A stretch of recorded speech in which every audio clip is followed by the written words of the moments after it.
Então, voltando aqui para continuarmos a questão do verbo, né, do estudo do verbo. Primeiro, a gente falou um pouquinho sobre a estrutura do verbo, que ele tem radical, que ele tem vogal temática e tem as desinências. O radical, para achá-lo, novamente, vou fazer uma revisão aqui. É só pegar o verbo no infinitivo, né, que é quando o verbo termina em ar, er, ir, e tirar esse finalzinho, ar, er, ir. O que sobra é o radical do verbo. A vogal temática é a vogal que vem logo em sequência ao radical. Então, essa vogal, qual que é a função dessa vogal temática? É falar de qual conjugação esse verbo é. Então, se a vogal é o A, ele é um verbo de primeira conjugação. Se a vogal é E, ele é um verbo de segunda conjugação. E se a vogal é I, ele é um verbo de terceira conjugação. Não tem outras conjugações, somente essas três. Eu até dei o exemplo do verbo pôr, né? E os seus derivados, transpor, repor, depor. Esses verbos, eles terminam em or, mas o original desses verbos termina em er, porque o verbo pôr, o original dele é pôr. Então, mesmo esse verbo, ele é de segunda conjugação, ok? Então, primeira, segunda e terceira conjugação apenas. E temos das desinências, né? Modo temporal e número pessoal. E aí, inclusive, aqui a gente vai ter uma continuação. Os verbos, eles vão se flexionar nesses termos, né? Em número pessoa e modo tempo. Número pessoa a gente chama de desinência, número pessoal, e modo tempo a gente chama de desinência, modo temporal, ok? Número é singular ou plural. Então, número porque tem a ver com a quantidade, né? Singular quando é uma coisa só e plural quando é mais de uma pessoa ou uma coisa, ok? Pessoa, temos a primeira, a segunda e a terceira. Quando a gente pega lá a tabelinha de conjugação, temos 6, porque é 1, 2, 3, né? Primeira, segunda e terceira do singular e primeira, segunda e terceira do plural. Então, eu, primeira pessoa do singular, tu, segunda pessoa do singular, ele, terceira pessoa do singular. Nós, primeira pessoa do plural, vós, segunda pessoa do plural, e eles ou elas, terceira pessoa do plural. Então, só temos essas pessoas, tá? Modo, nós temos 3. Indicativo, subjuntivo e imperativo. O que a gente mais usa no dia a dia é o indicativo, mas temos o subjuntivo e imperativo também, tá? Vamos falar um pouquinho depois sobre cada um deles. E tempo, temos presente, pretérito e futuro. Na conjugação, né, na língua portuguesa, não se costuma falar passado, se usa a palavra pretérito. Mas pretérito e passado são sinônimos, tá? Então, presente, passado e futuro, presente, pretérito e futuro. Isso aqui é bem mais fácil, tá? A questão do número da pessoa. Então, o número a gente tem singular e plural, e pessoa, primeira, segunda e terceira. A primeira pessoa é aquela que vai falar. Então, eu, né, primeira do singular, e nós, primeira do plural, né, aquela pessoa que está falando. A segunda pessoa é aquela com quem você fala, né? Então, tu, né, que é a mesma coisa que você, e vós, vocês, tá? Então, é a pessoa com quem você fala. E a terceira pessoa é aquela de quem se fala, né? Se você tem uma pessoa que fala e uma pessoa com quem se fala, essas duas pessoas falam de uma terceira pessoa, que é aquela de quem nós estamos falando, né?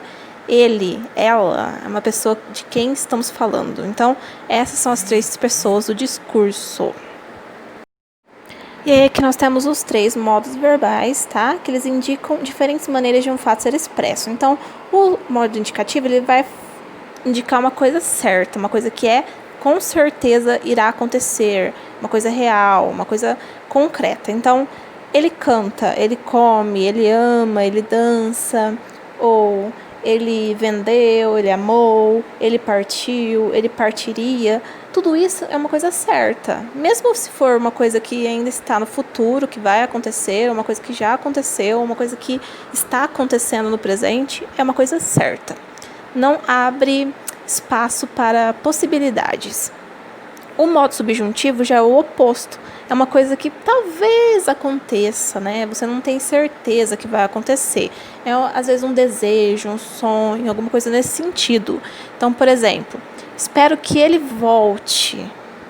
Se ele vai voltar ou não é uma hipótese, é uma coisa que talvez aconteça, talvez não tenho certeza.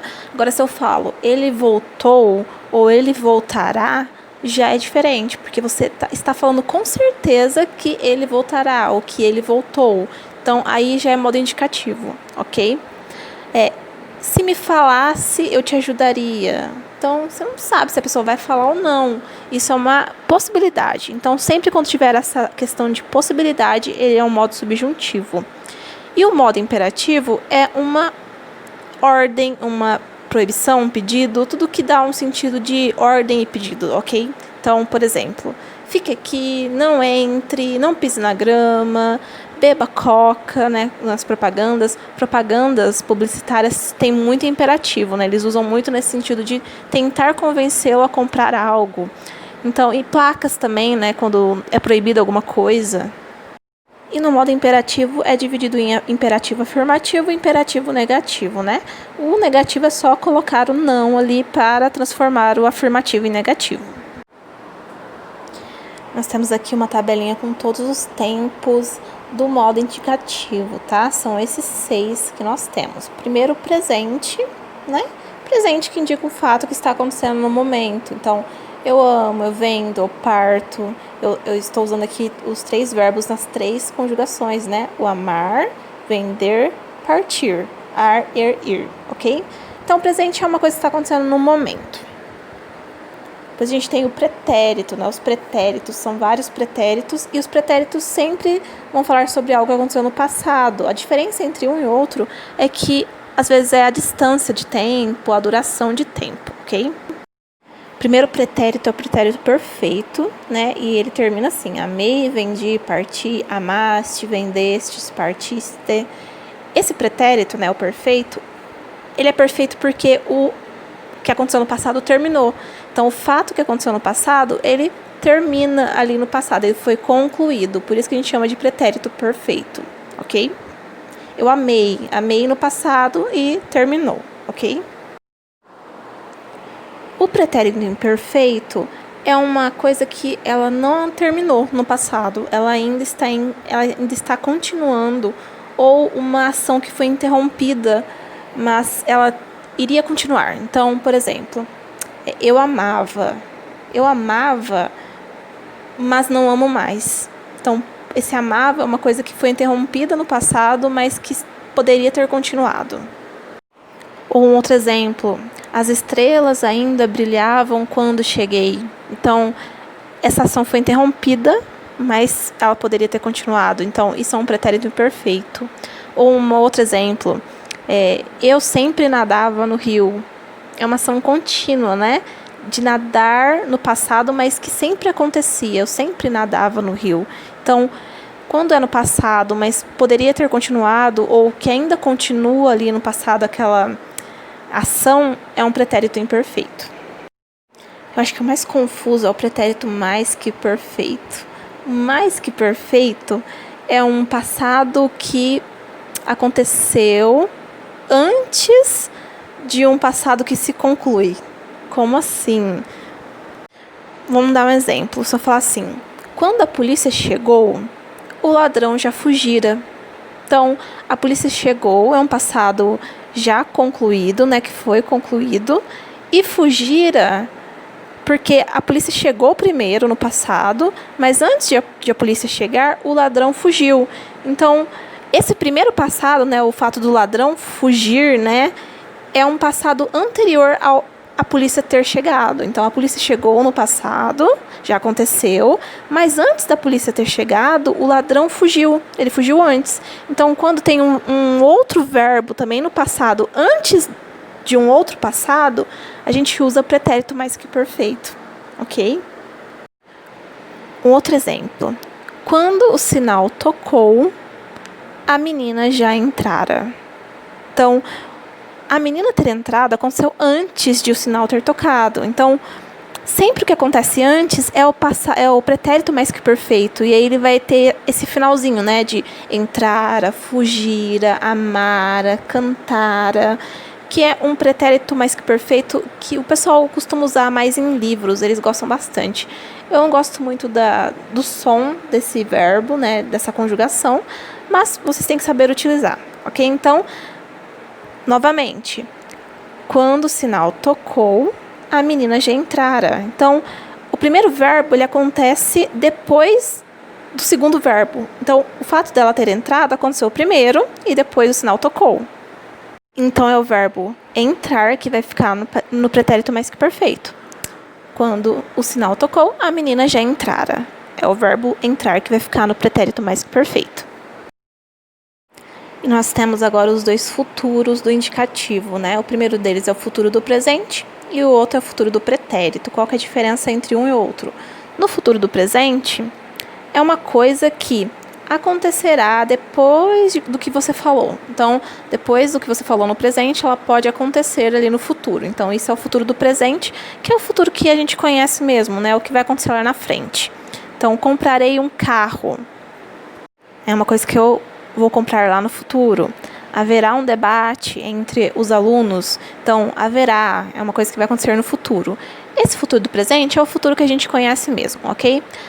O diferente é o futuro do pretérito. O futuro do pretérito, né? O futuro do passado, é um futuro que, para acontecer, ele precisa de alguma coisa, ele precisa de uma condição, e se essa condição não ser cumprida, ele não acontece. Então, é um futuro, né? Porque é uma coisa que ainda não aconteceu, mas que, para acontecer, precisa de alguma coisa. Então, um exemplo.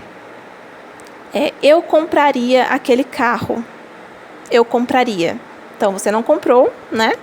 Você não está comprando, você compraria. Então, é uma coisa no futuro. Mas a frase já dá a entender que você compraria, né? No caso, eu compraria se alguma coisa acontecer. Está implícito na frase. Então, quando eu falo eu compraria aquele carro, não é uma certeza. É diferente de falar eu comprarei. Eu comprarei já, a possibilidade é um pouquinho maior. Quando eu falo eu compraria, dentro dessa frase está implícito o fato de que alguma coisa pode me impedir. Então, por exemplo, eu compraria se tivesse dinheiro, eu compraria se fosse mais barato. Então, várias circunstâncias podem impedir que eu compre aquele carro no futuro. Por isso que ele é um futuro do pretérito. Então, esses são os 6 tempos do modo indicativo, ok? Apesar de que o futuro do pretérito ser uma possibilidade, ele ainda faz parte do modo indicativo, não faz parte do modo subjuntivo, ok? Então, o que vocês têm que fazer agora? Escute toda essa aula e aí façam anotações. Se vocês tiverem alguma dúvida, anotem, porque eu posso depois explicar com mais calma qualquer dúvida que surja. Então, depois que eu postar esse vídeo para vocês, na outra aula, né, depois que vocês assistirem ao vídeo e tudo mais, eu vou perguntar, eu vou abrir uma caixinha de perguntas para vocês. Vou abrir ali uma pergunta nas postagens e eu quero que vocês me respondam com sinceridade se vocês entenderam ou não. Porque os verbos são complicados, os tempos verbais são complicados, às vezes uma coisinha ou outra que vocês não entendem e eu gostaria que vocês me falassem, que aí eu posso resolver de uma outra forma, fazer um outro tipo de aula para resolver isso, né? Para resolver essas possíveis dúvidas, sanar todas as dúvidas para que vocês possam passar para a próxima fase, que precisa do verbo, precisa entender a questão do verbo, ok? Então, na próxima a gente vai falar sobre o subjuntivo.